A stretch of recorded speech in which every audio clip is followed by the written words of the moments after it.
O assunto agora é sobre dízimos. Velho Testamento, Malaquias, capítulo 3, versos 8 e 10.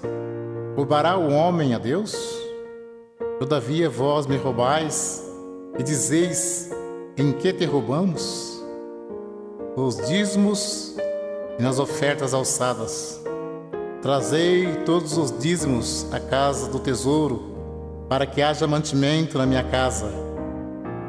E depois fazer prova de mim, diz o Senhor dos Exércitos, se eu não vos abrir as janelas do céu e não derramar sobre vós uma benção tal, que dela vos advenha a maior abastança.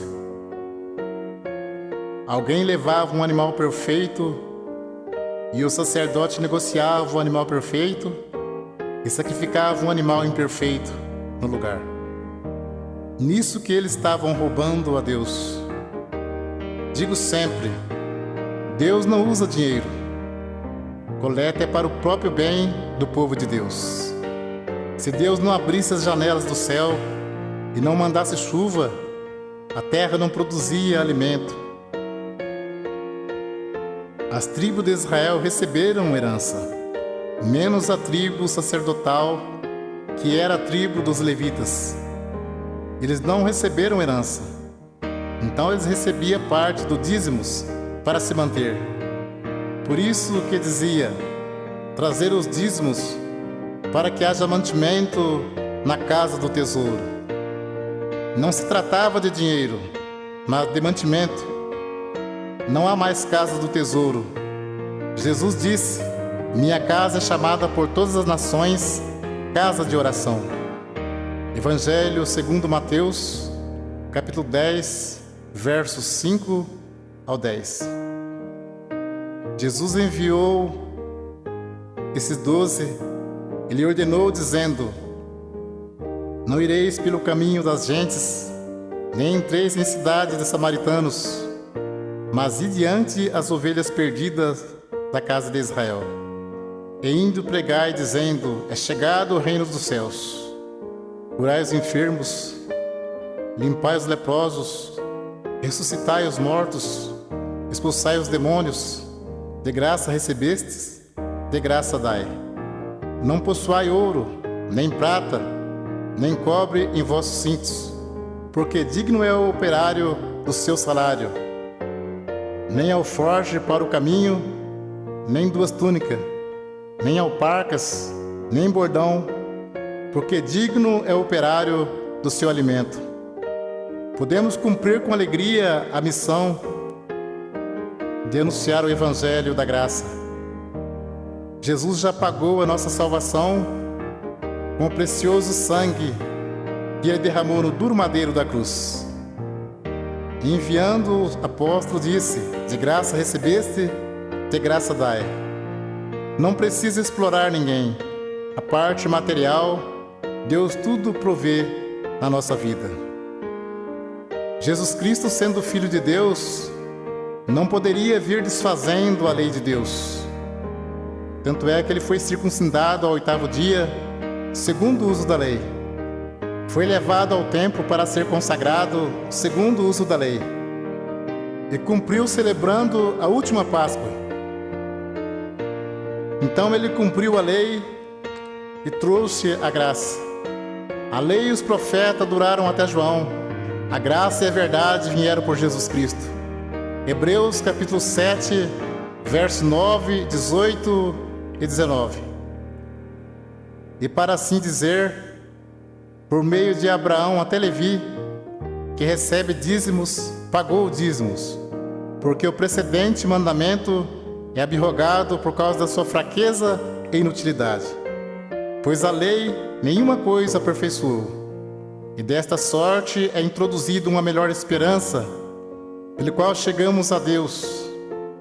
Hebreus capítulo 7, versos 12, 13 e 14. Porque mudando-se o sacerdócio, necessariamente se faz também mudança da lei. Porque aquele de quem essas coisas se dizem pertence a outra tribo, da qual ninguém serviu ao altar, visto ser manifesto que nosso Senhor procedeu de Judá, e concernente a esta tribo, nunca Moisés falou de sacerdócio, porque dele assim se testifica: tu és sacerdote eterno, segundo a ordem de Melquisedeque. Jesus procedeu da tribo de Judá e não da tribo de Levi, que era a tribo dos sacerdotes. Então, se muitos espertalhões pregam que tem que pagar dízimo hoje, por que eles não se preocupam em cumprir mais algum mandamento da lei? Porque o assunto deles é só dinheiro. Procura enganar, sendo que dízimos era para que houvesse mantimento na casa do tesouro. Muitos querem tirar proveito para ganhar dinheiro, dizendo: digno é o obreiro do seu salário. Mas isto é mesmo que dizer: digno é o obreiro do seu alimento. O apóstolo Paulo disse em Atos capítulo 20, versos 33 ao 36: de ninguém cobicei a prata, nem o ouro, nem o vestido. Vós mesmos sabeis que para o que me era necessário a mim e aos que estão comigo, essas mãos me serviram.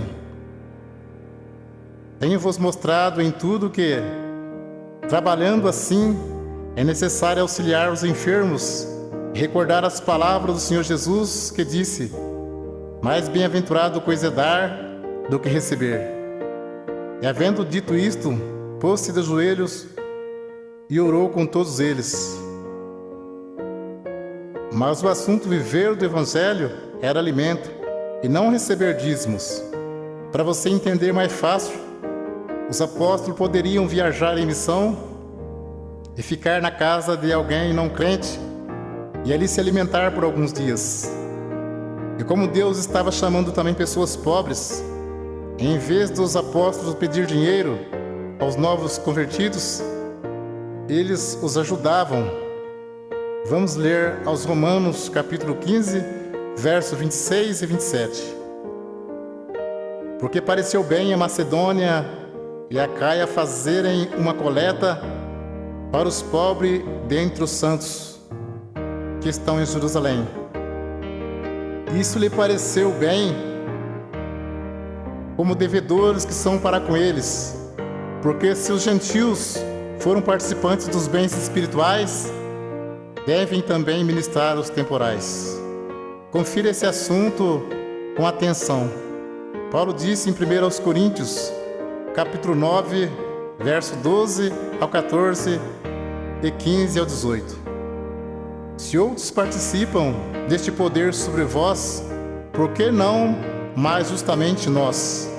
Mas nós não usamos desse direito, antes suportamos tudo para não pormos impedimento algum ao Evangelho de Cristo. Não sabeis vós que os que administram o que é sagrado comem do que é do templo, e que os que de contínuo estão junto ao altar participam do altar?